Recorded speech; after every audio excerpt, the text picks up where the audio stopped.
Get excited. New tool, new tool. So what's going up on 8th and Mary in the southwest corner? EMS, Health Department. Okay. Well, they locked that down. Yeah, they don't want you What do they messing do with all around. the dirt? One day the dirt was piled up Well, really. they'll put it back in. Yeah. They dig a hole and then. But it's gone again. Yeah. Well, it's probably recompacted back Oh, into the same okay. Yeah. hole. Ron Liker was telling me that they're gonna be hauling in 1,000 truckloads of dirt. Really? Wow. Yeah, cause it needs to be built up. Yeah. It's 'Cause you'll have to have kinda it- low. Yeah, it was kinda low and they're gonna have to have drainage, Yeah. so, but yeah, they dig it out and compact it and put it Doesn't back. surprise me. Wow. Wonder where they took the horses to. That was a long time ago. You know, that was I don't- My first wife was the one that had the horses there, so, Oh, really? Yeah. yeah, they got rid I of, miss those horses. yeah. It was kind of fun to drive by and have horses in town. Yeah. But yeah, that went away a long time ago, 40 years ago, but they were there for a long time. Yeah, they were. Okay, it's 7:30. We'll start the meeting. Ask you to all rise, say the Pledge of Allegiance. I pledge allegiance to the flag of the United States of America and to the republic for which it stands, one nation, under God, indivisible, with liberty and justice for all.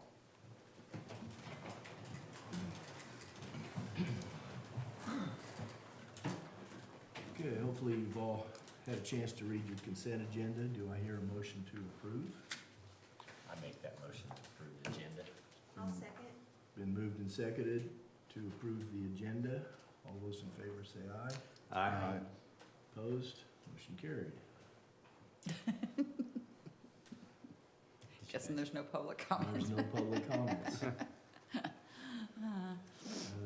Lana Duvall, President, Prospect Update. Good morning.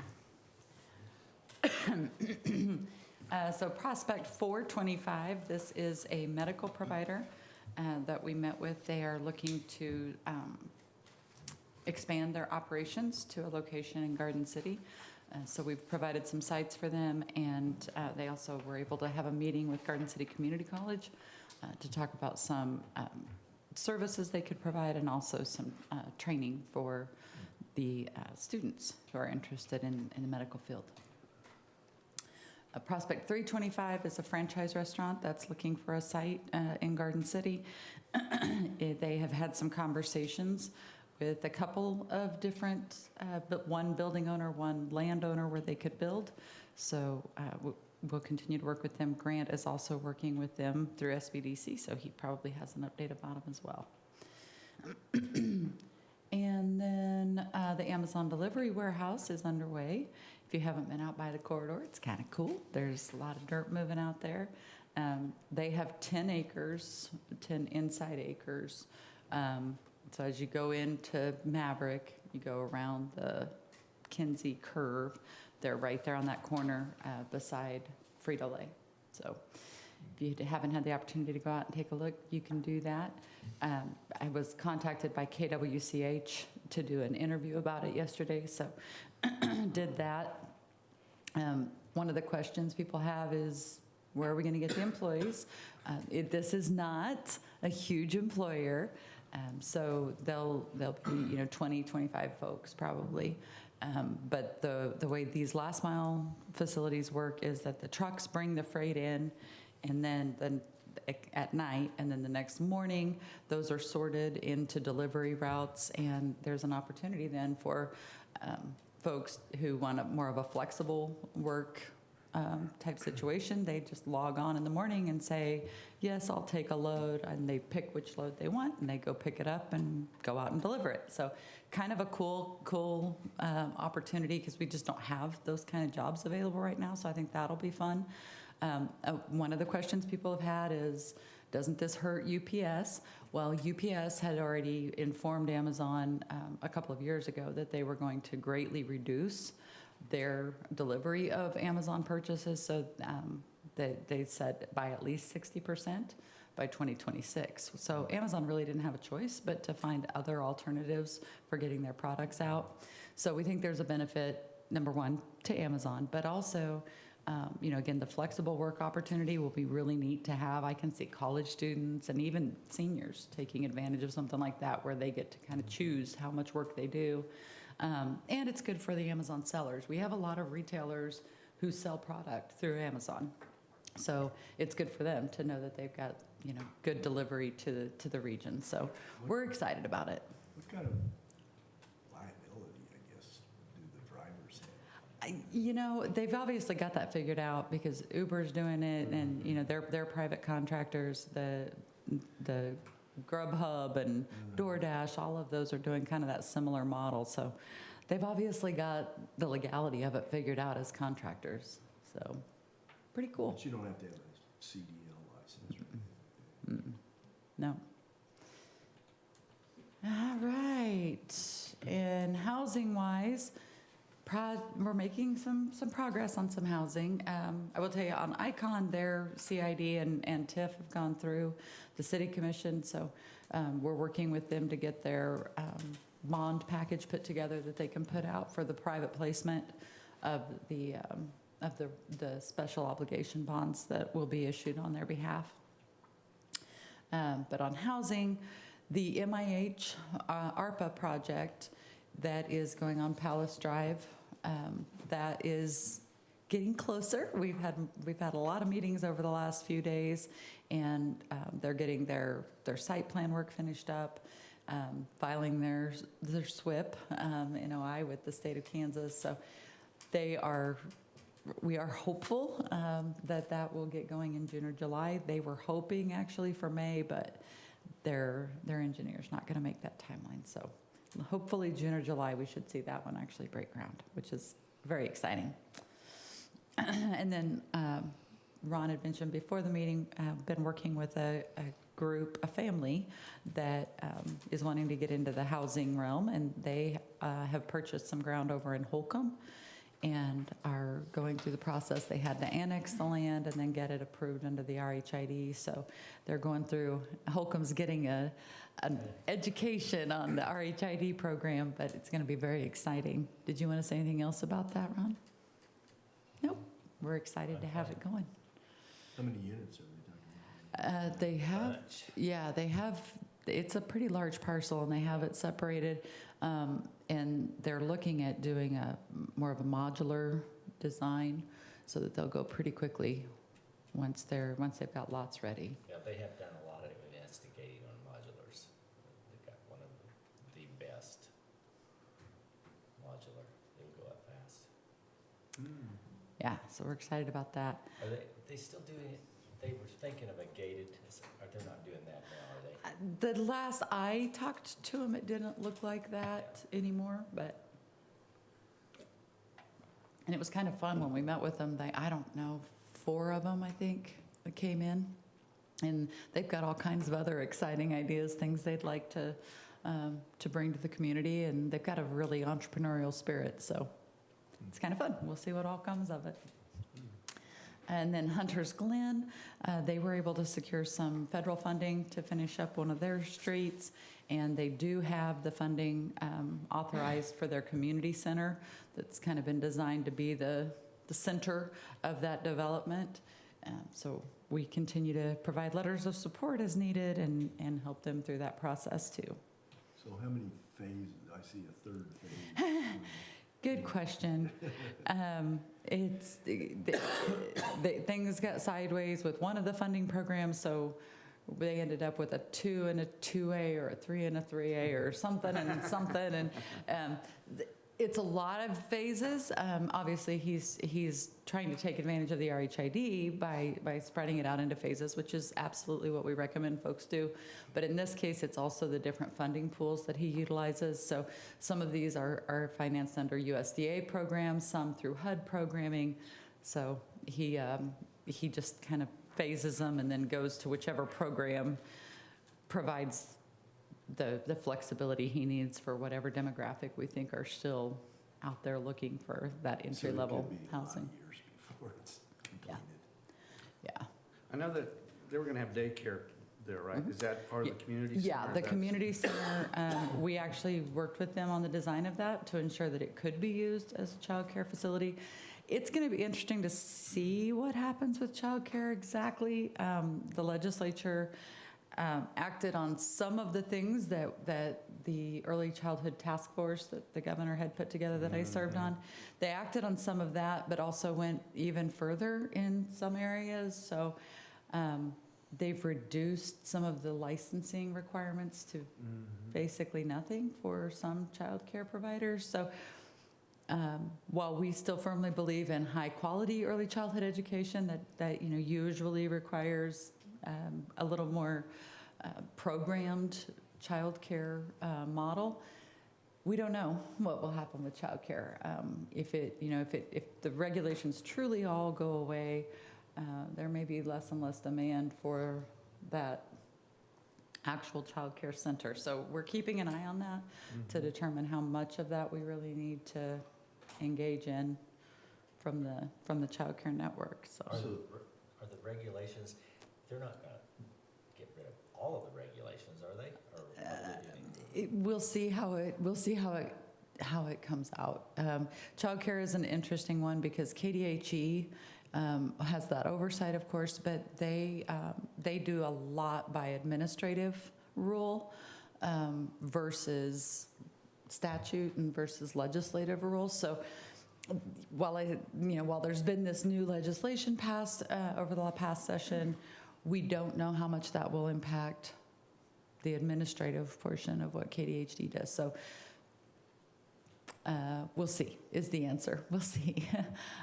It's kind of typical with government. Things get passed and then we have to figure out what the implications of that are, boots on the ground. So we also received word this week that the legislature did modify the Rural Opportunity Zone, the RAWS program that's been in place for quite some time. Finney County had been participating in that. It was an opportunity to get student loan repayment and to have an abatement on state income taxes for folks who moved to the community from out of state. The legislature opted to modify that program and take it back down to only counties of 15,000 or less can participate. So Finney County is losing their RAWS designation, so we won't have that available for the recruitment of employees anymore, which,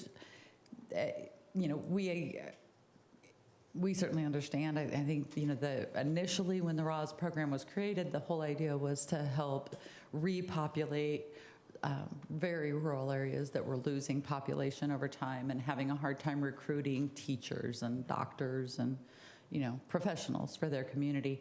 So certainly the intent initially was really to focus on those communities that were losing population. It just has gotten expanded time and time again. And when Senator Dahl was still in the legislature, they opted to add the larger communities. So at that time, Seward County, Ford County, Finney County got thrown into it as well. Again, that will go away now, so we'll no longer be able to utilize that tool.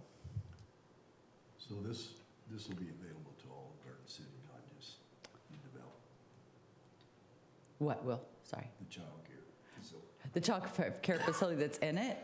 Yeah, it would be just a regular child care facility that children in the neighborhood could utilize, but yeah, anybody in the community could utilize it. So again, we'll see if there's a need to utilize that going forward. It'll just depend. We know that KCSL had expressed an interest in having some of that space as well for classrooms as needed. But their funding is now being threatened through the federal government. So we're not sure what all that building will get used for, but we know that it will be constructed and it will be available. So, and if nothing else, the tenants in that area can utilize the building for events and that kind of thing. So lots of meetings. We did go to DC early in April with the city, and the county was going to have a representative there, and then he was unable to go at the last minute. So it was just the city of Garden City, the chamber, and and us that were there had the opportunity to meet with Senator Moran, Senator Marshall, and Congressman Mann. And, I think they said a lot of the things we hear all the time. We don't know for sure what's happening with everything. It's kind of a day-to-day thing while things balance out. But they were positive and I believe are looking out for the best interest of our folks.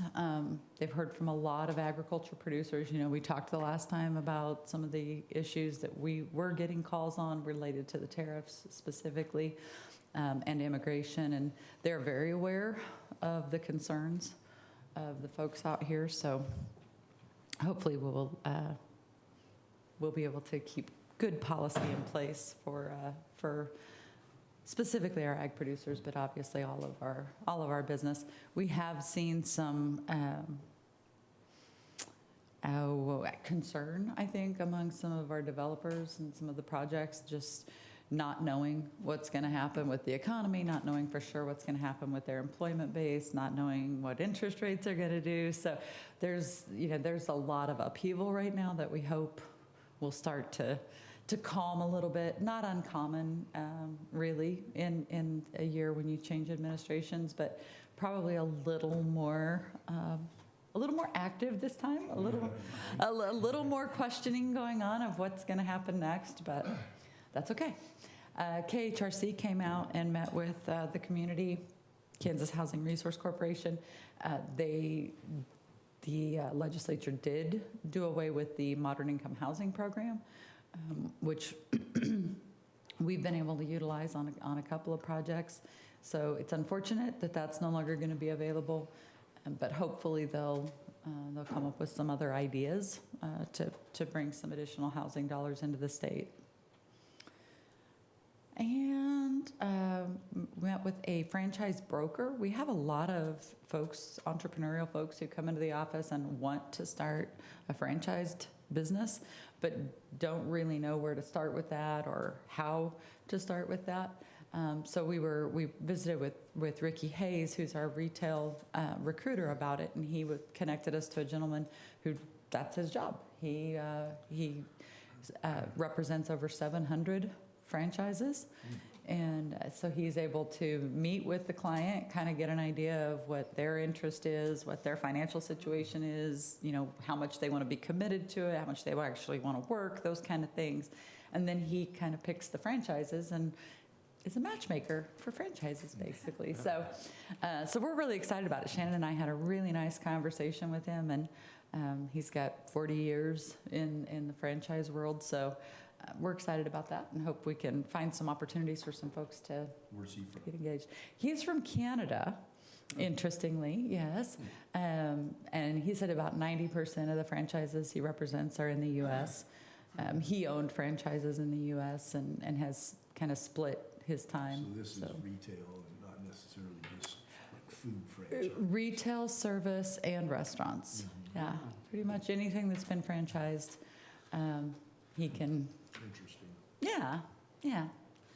So, Garden City Community College and the K-State project, we continue to meet on that every 2 weeks as we're lining out programming, and K-State's busy moving things along through the Board of Regents, and it's been really refreshing to have that process underway, because everybody who's involved in that is really focused on the students and how we better serve the region. So it's been exciting. Northwest Industrial Park, the Gary Meager at the county has been charged with finishing that work up and getting that sewer district done and getting the new road that we received a KDOT grant for underway. So he and I have been working closely to get things finished on that project. So we'll be having a meeting in May with the engineer and with all of the property owners out there at one time, so that everybody hears the same information, and hopefully that will get underway quickly. The plans are supposed to be done, and it's supposed to be ready to go out for bids within the next couple of months. So, and I think that's all I've got for you. Any questions? Thank you, Lon. Uh-huh. Up next, Steve Cottrell, Special Projects Director. Good morning. Happy Administrative Professionals Day Okay. for all you administrative professionals. It's the Army Reserve's birthday. Impossible Astronaut Day. I have no idea what that means, so if Did you're, they just go up? if you're curious, you can engage Dr. Google. Movie Theater Day, Cherry Cheesecake Day, Email Day, and if your name is Brian, that's your day. Ron has one that I'll let him, No, you don't what? I just heard it too. Okay. It's I don't kind of do that gross, so I don't we'll do leave that it very alone. often. Yeah. Okay. On the industrial side, we received 3 RFPs from Commerce. We submitted on 2 of them. Project Kraken is a 150,000 square foot medical device manufacturer employing 159, a capital investment of 22 million. It's a foreign company. Project site needed 5,000 square foot building for 10 employees, so we're submitting the Bruckner building up at Marion Taylor on that one. Project Mars needed 500,000 square feet and 500 people, so obviously we didn't pursue that one. I worked on spec warehousing for the corridor, Harmon, and Northwest Industrial Park. Several different layouts in there. Hopefully one of those will be the headquarters of a new contractor moving to Garden City. And then I worked on marketing brochures for the industrial and some commercial properties. City Commission amended the Sports of the World project plan to include Phase 2. They approved the Faith Community Edition at Marion Buffalo Way for the new Methodist Church. City's sales tax receipts were up $118,000 for the first 3 months. In April, there was a sales tax exemption for Sports of the World, and they amended that project plan. There was no third thing. County Commission approved KDOT grant for off-system bridge work. Off-system is on county roads as opposed to state highways. Approved water technical assistance grant for expansion of sewer district number 1, and then gave a contract to Kirk and Michael for that work. On April 21st, they awarded the community college $200,000 for what, Lana? For the construction trades program, so they authorized doing $100,000 out of this year's budget, and then they'll revisit the additional $100,000 next year. Who voted against that? I'm sorry? Who voted against that? Commissioner Larry Jones, he cited concerns about, that they're both taxing entities, and he was a little uncomfortable with taking tax dollars from one bucket and putting them in another. I thought their answer to that was legitimate. They said, yes, property taxes we get, but we don't get sales tax dollars. So I think it was well received. I And thought I heard Kevin. no. So, yeah. Okay, they extended the Empirical Foods tax abatement MOU and awarded a chip sealing contract. On the commercial side, I worked on Twin Falls, which is just down the hill from the motels and behind Coles and Burlington on the woods ground. And worked on marketing brochures again. And didn't have anything to do on residential until late yesterday afternoon when Two Buttes is, as Luana mentioned, is behind the 8 ball in their timeline, so we're working to see if we can't help expedite and get them potentially moving dirt first part of June. That's it. Questions for Steve? Thank you, sir. Thanks. Next up, we'll hear from Scott Ost, Communications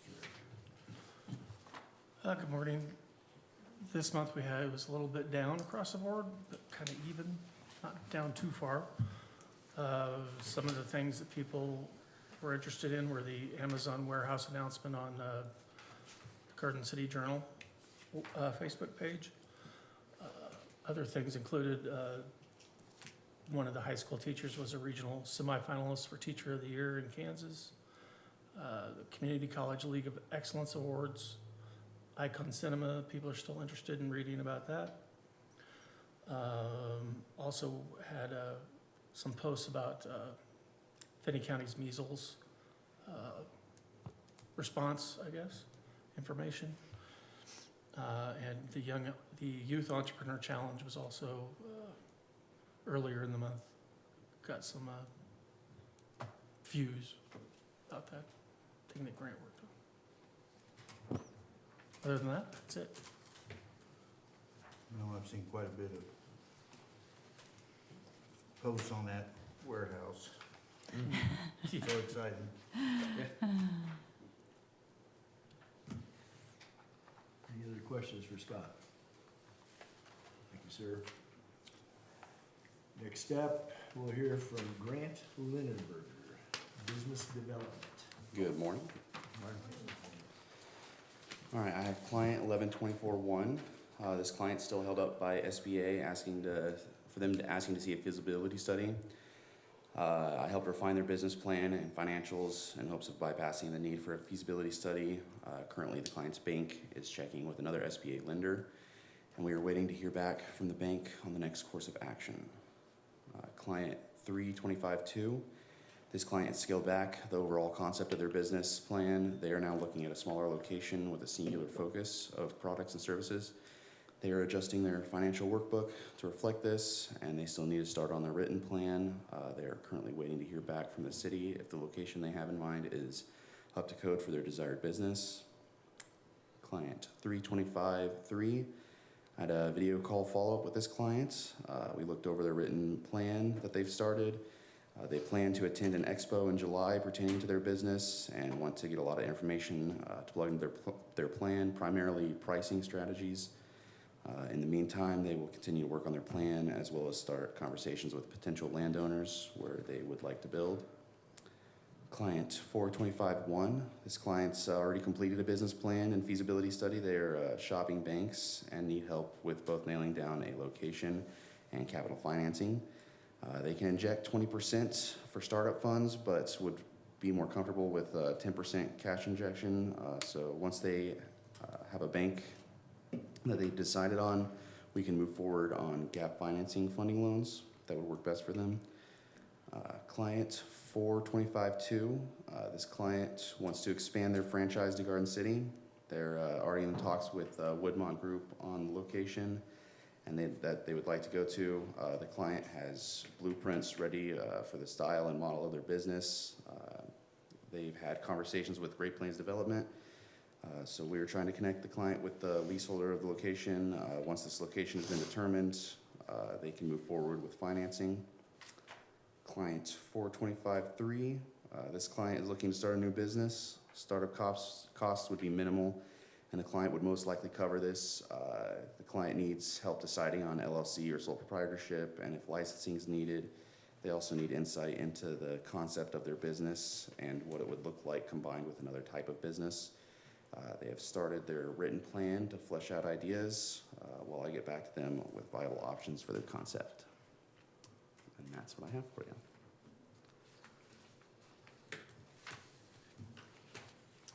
Questions for Grant?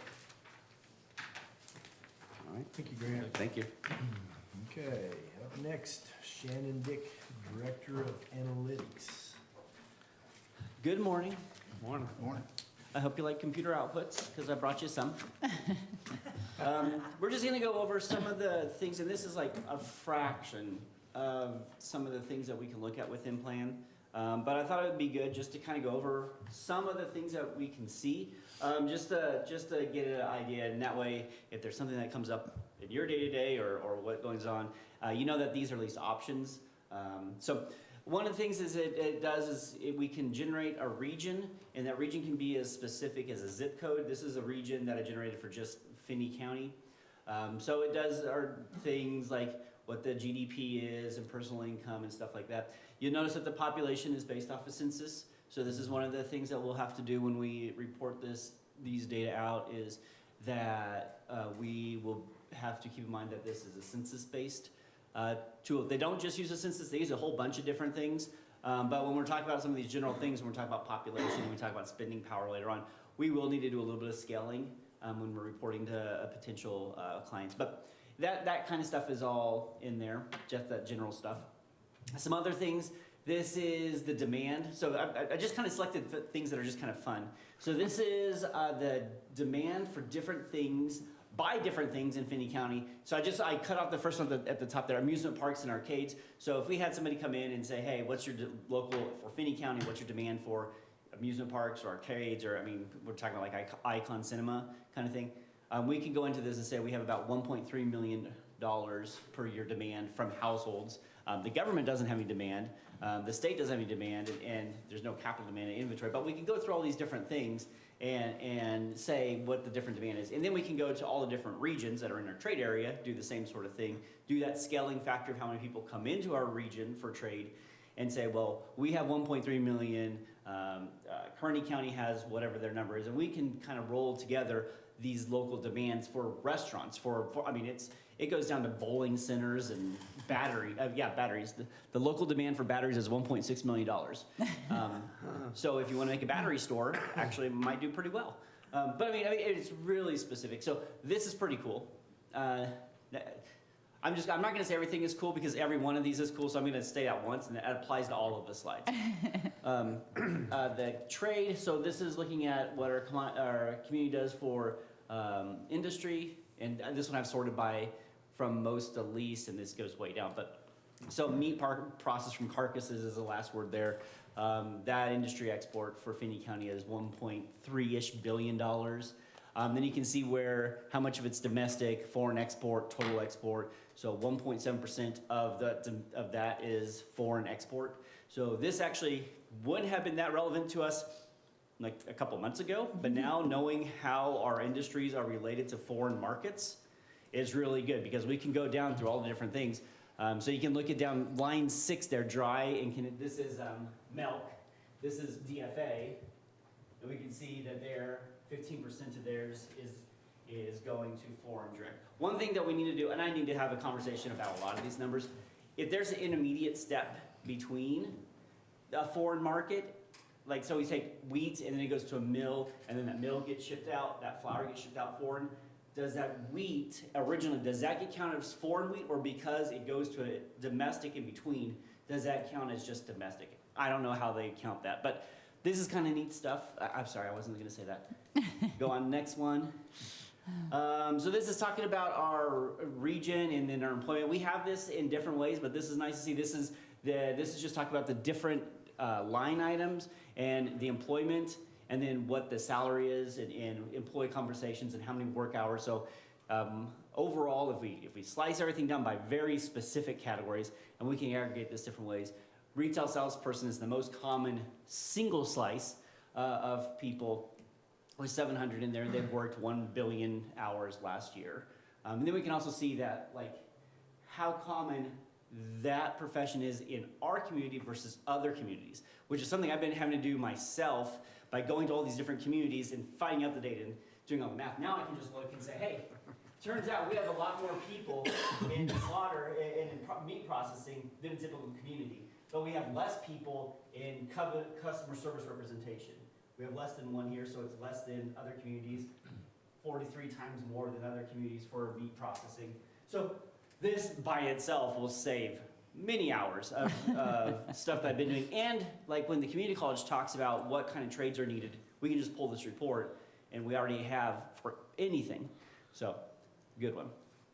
Next, the other thing, the other big thing, so there's a lot of things about us that you can see, or about the different parts, because remember we have it for all of Kansas. So we can look at all this. The other thing is have these scenarios where we have some sort of growth, and what is that scenario, how would that scenario play out in the growth of our region? And so this, I just did a hypothetical 300 employee meat processing facility.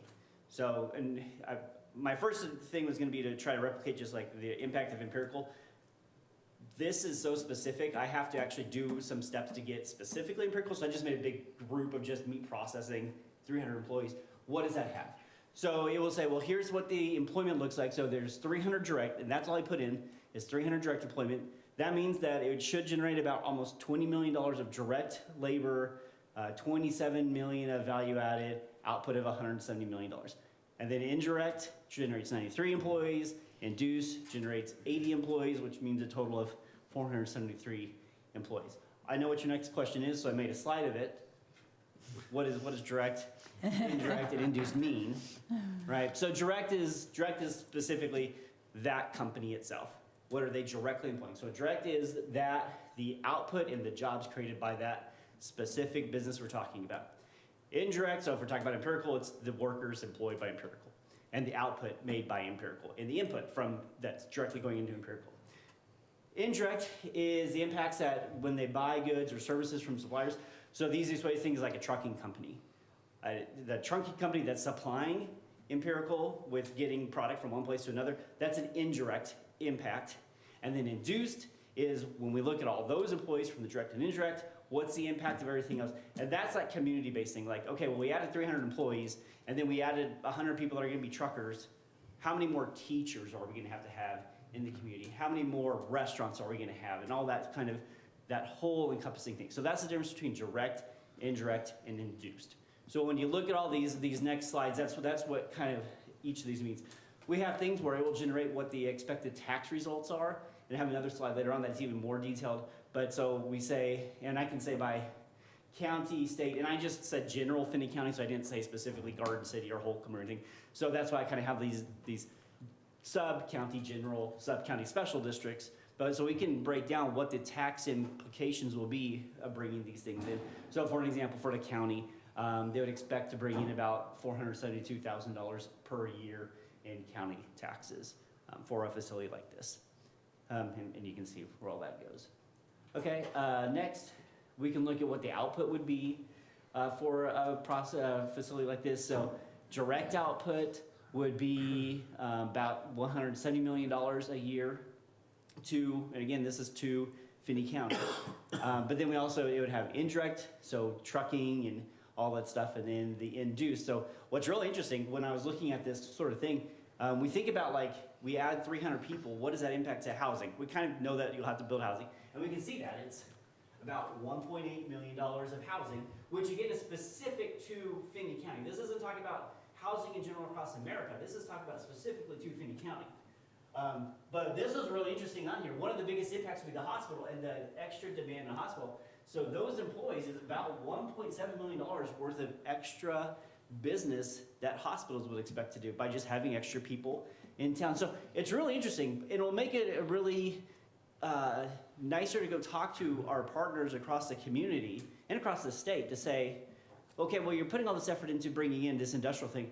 How is it helping X, Y, or Z? And we can actually pull these numbers and say, well, this is what we're expecting to see these impacts to be.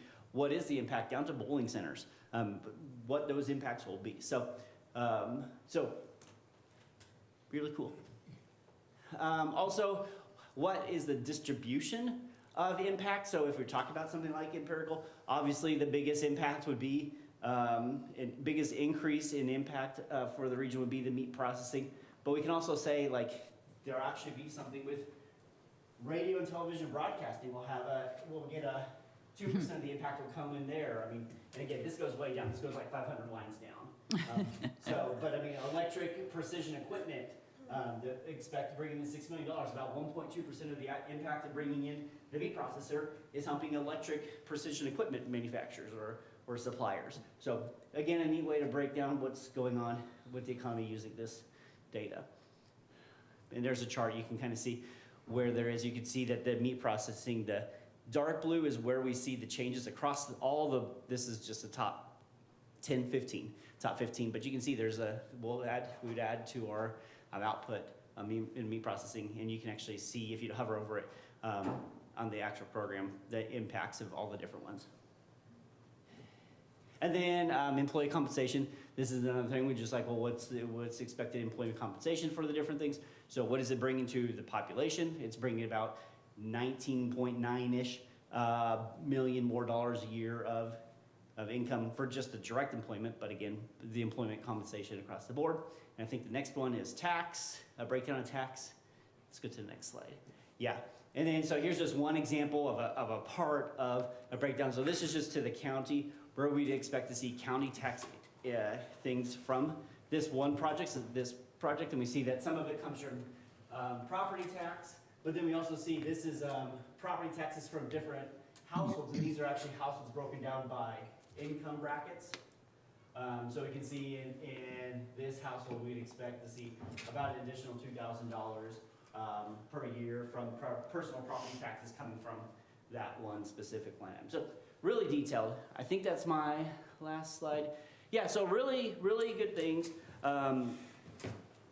The two major things, one is when we were talking about KDOT using this tool, now that I see what it's doing, I'm pretty sure that while most of the state probably is using this tool correctly, when KDOT is using InPlan to say what the economic impact of a highway is, I am pretty confident now that they are talking about the economic impact of directly building a highway, not talking about what kinds of industry that supports. Because this tool is to talk about the act of building a highway. You have people, I mean, your asphalt people, your road people. It's not talking about the ability, when we're applying for Project Kraken, having a divided highway, what that would do. This doesn't look at that. So while probably most of the state probably does use this tool properly, I'm more confident when KDOT is talking about the economic impact of highways, they're not talking about what we think of an economic impact of highways. They're just talking about the cost of building a highway and employing some people to make a road, which is very different. So that's something that I think we might need to convey, that when we're talking about it, we're talking about we need to have more ability to ship cows and milk and things like that, not just the ability to employ some people while they build some things for a year.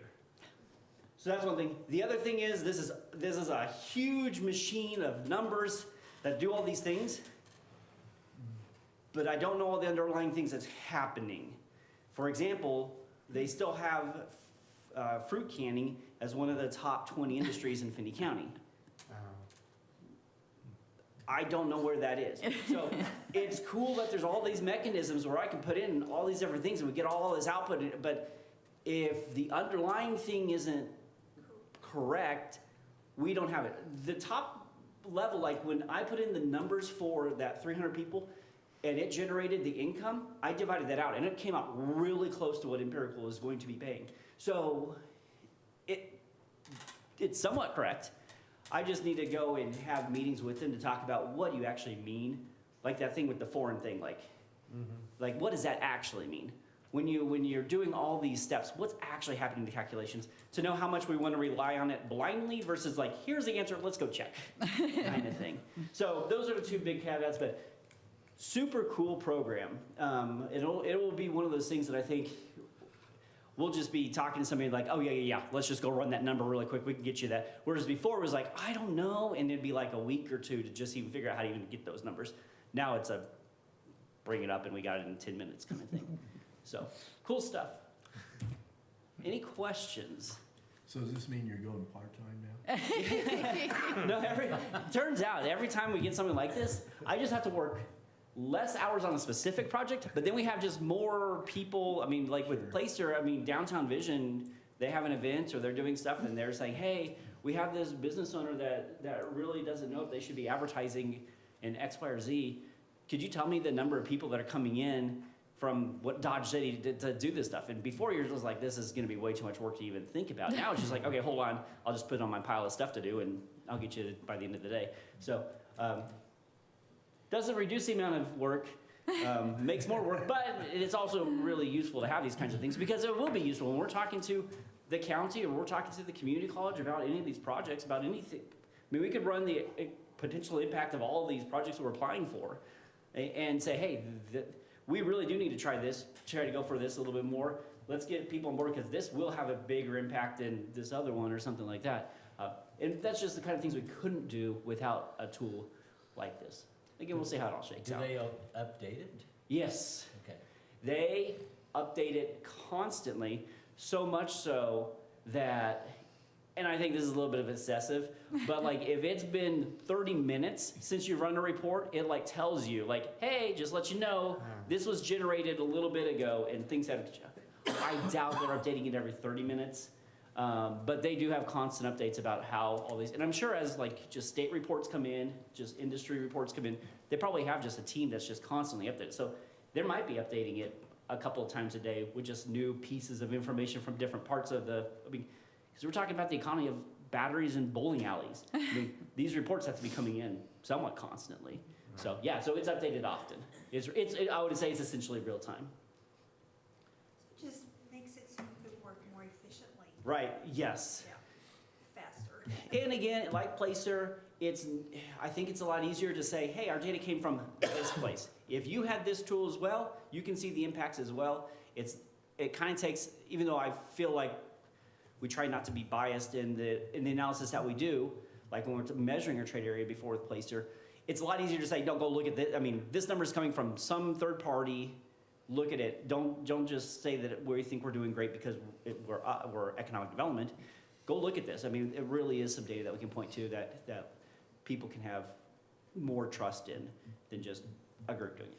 Although I would say that we still do better work than computer programs in general. Anyway, I trust your research more than I do anybody else's. thank you. I do too. But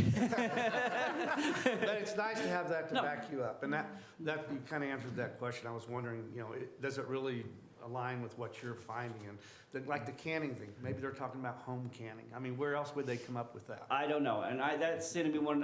It's nice to have an example like that because it's an easy button to push when you're talking with them and you say, "What do you really mean here?" And if you say, "Well, that's just what we're getting," like, "Well, who do you get that from? We need to talk to that person." Right. So these are kind of nice little things where you can kind of dig in and get your way into what they're doing. Where if you're just like, I don't know if I believe you, they're just going to brush you off. So it is kind of nice. That's kind of how we got into the KDOT data too. We're like, this is wrong. Let's dig in here a little bit. So.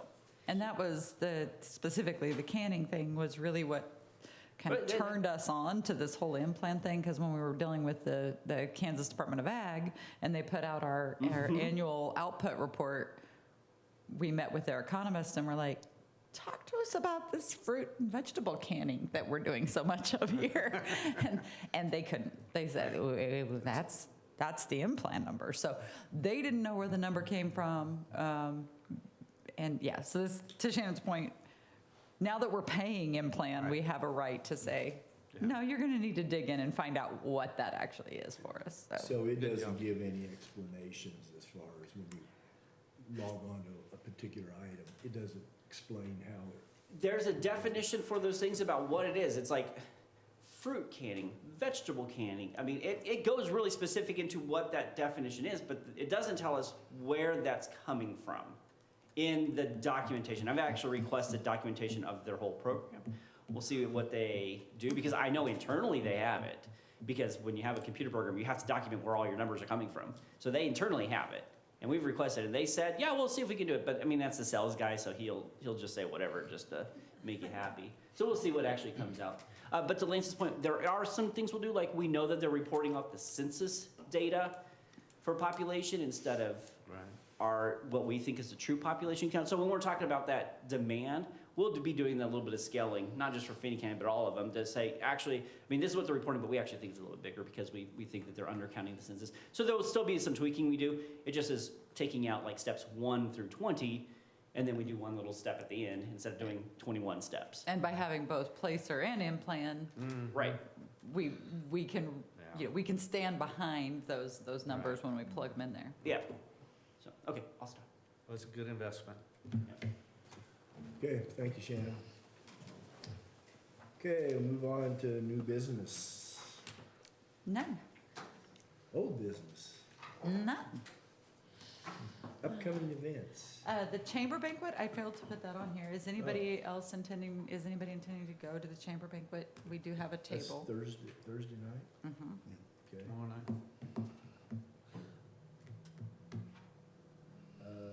Can I get back with you? You can. Okay. Well, I did RSVP and I didn't include Jeannie because somebody from the board wanted to go, but there's, Oh, no, Please. please, yes. Okay. I'll have to check with my social director. Okay, you let us know. Okay, all right. Anybody else have anything? And you will be gone for the May meeting, correct? I will.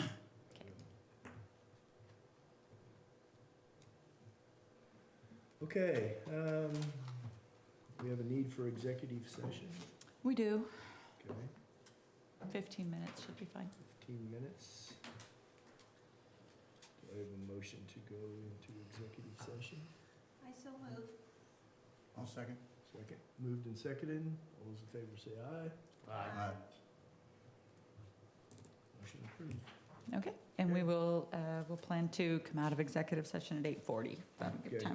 time for folks to get out. Okay, Have a good day, guys.